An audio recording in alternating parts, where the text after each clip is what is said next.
Hey guys, Matt here, and today I am back with another episode of r/IDontWorkHereLady, which is surprisingly a subreddit that doesn't understand the concept between medium and large and small. You'll see why. You had a headset on, so not the worst experience by a long shot, but pretty stupid. I, a 31-year-old female, was at my local mall in the H&M home goods store browsing the sale rack candles. I was wearing leggings, a long sleeve shirt, and had my winter jacket tied around my waist with a large purse over one shoulder. I had in red wide headphones, picture like earbuds with one wire connecting them, not wired to my phone, and listening to music while I browsed. There were two cash registers in this section of H&M, and the one nearest to me was unoccupied. Tall lady, dark hair, mid-40s, starts waiting at the empty register counter. I happened to turn around to look at another shelf of candles, and she starts waving. I took out an earbud, and she goes, "Are you going to check me out?" I said, "I don't work here, sorry." Her brilliant response, "You have a headset on," so I got confused. I mean, okay, lady, but I think it's common sense that no one working the floor wears red headphones with no mic attached, and definitely doesn't wear a winter jacket while staring intently at discount candles. Easy mistake to make, but it's also like that it's a 100% obvious that they don't work there. Elevated Karen encounter. I'm a vendor for long-term care facilities. I service different facilities. During one of my site visits, I was visiting the nursing units, checking in with the nurses. When I was done checking in, I walked back to the elevators, which are very slow at this facility. I pressed the down elevator button. While this was happening, a nurse came up to me, and I stepped a little bit out of the way from the elevator. We spoke for about 2 minutes. And during this time, a lady walks up to the elevator, presumably a visitor of one of the residents. I hear the elevator arrive, so I go back to the elevator.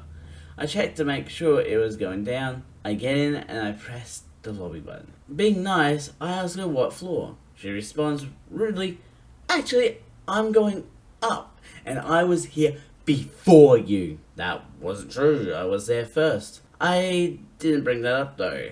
I responded with, "Oh, well, this elevator is going down." Apparently she doesn't know how elevators work. She begins to go off on me for hijacking her elevator and making her wait longer when she is a guest, and I am a nurse there, and she was there before me, and I cut her. I said that's not how elevators work. Meanwhile, it stops on floor 1. More people get into the down elevator to go down. Then it gets to the lobby. I jump out, more people get on, and I laugh my butt off because it's going down to the basement, and I can hear her complain to the new people on the elevator as the door was shut. If you want to go up, get out and get up and go up in the elevator. There was no reasoning with her. Absolutely followed my words at the end there. You gotta realize at some point, you gotta solve the problem yourself by taking action. Not just standing there complaining. It's like, no, get out, get out, get out, get out, get out. You get out, go to the other elevator.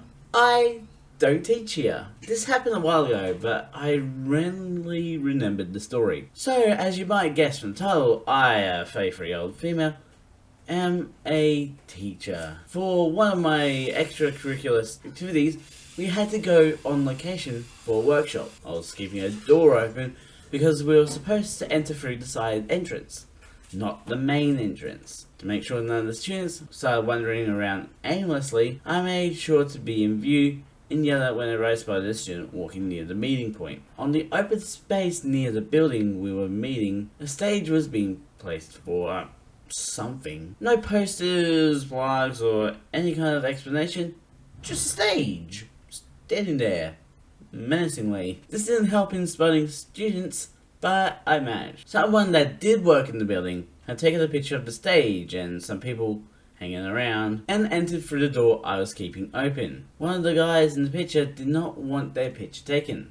I can relate to that. But as I was sitting there keeping the door open, he thought I worked there too. As a result, he ordered me to go bring your colleague. Mind you, I couldn't move and not in the petrified kind of way. I was still waiting for some of the aforementioned students. I also had no idea how to open the door from the inside, no visible handle. So I couldn't just let the door close on its own, and I was not about to lock myself out. I tried endlessly to explain that I was here for school, that I didn't work there, that I have no idea who that person was, that I was waiting for students to start the workshop we had paid for, aka I was a customer. All to no avail. The more I explained that I didn't work there and had no idea who that person was, the louder the guy insisted I bring out my colleague. And of course, students kept trickling in as everything is going down. It came to a point that police,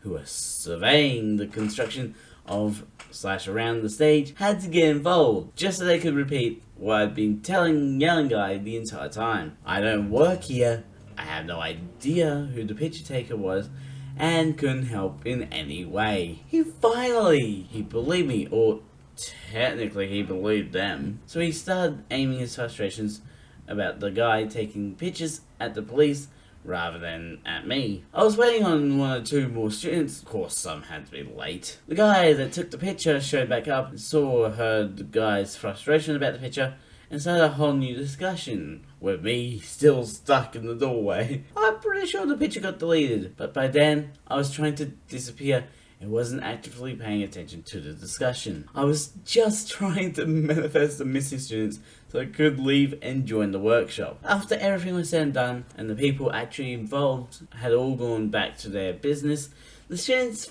finally showed up.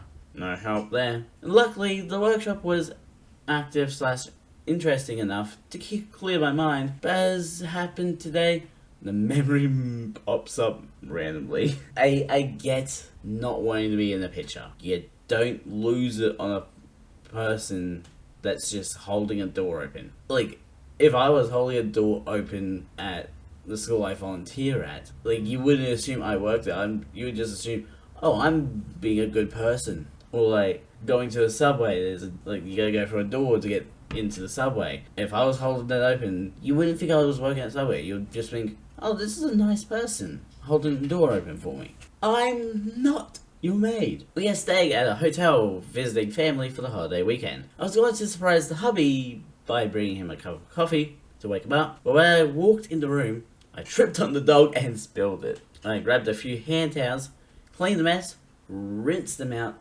and walked out the door to find housekeeping. As soon as I closed my room door, the lady across the hall opened hers and started telling me what she needed for her room cleaning. I looked at her and interrupted. Yeah, I'm staying here just like you. I'm not the maid. She replied, but you're holding hand towels. I told that, yes I am, but that's because am looking for housekeeping. She stopped for a moment and pondered my words, and then we both started laughing. She excused herself and told me she was in town for a funeral and wasn't all together because of that. I expressed my condolences and told her to wait there, and went and got housekeeping for both of us. Not as horrible as some I read on Reddit, but holiday fun nonetheless. Edit, forgot to mention, I was still in my pajamas and definitely not wearing a housekeeping uniform. One of our more positive I don't work here moments. Like the lady recognized that it did turn.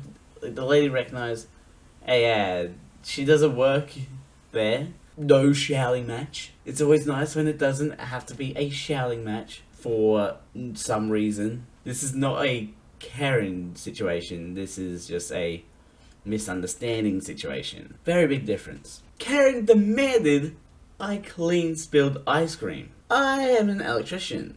I was working in a grocery store, replacing all 1,956 fluorescent light bulbs with LED bulbs. I was packing a cart of old bulbs to the back to dispose of them, and as I walked I heard, "Hey you!" I ignored it until I heard it again. I turned to look around and heard her say, "Yeah, you!" And the Karen stormed up to me. "Pick that up," she demanded while pointing at an ice cream container broken on the ground, her voice full of entitlement. "I don't work here," I said, thinking that would explain everything. "Well then, what are you doing here?" she demanded, irritated that I dared to contradict her. "I'm changing light bulbs," I said, wondering what her problem was. She grabbed my shoulder and brought her face an inch from mine and growled, "So that means you work here, so clean it up." I then realized that I was dealing with a crazy person, so I just said okay to make her leave me alone. An actual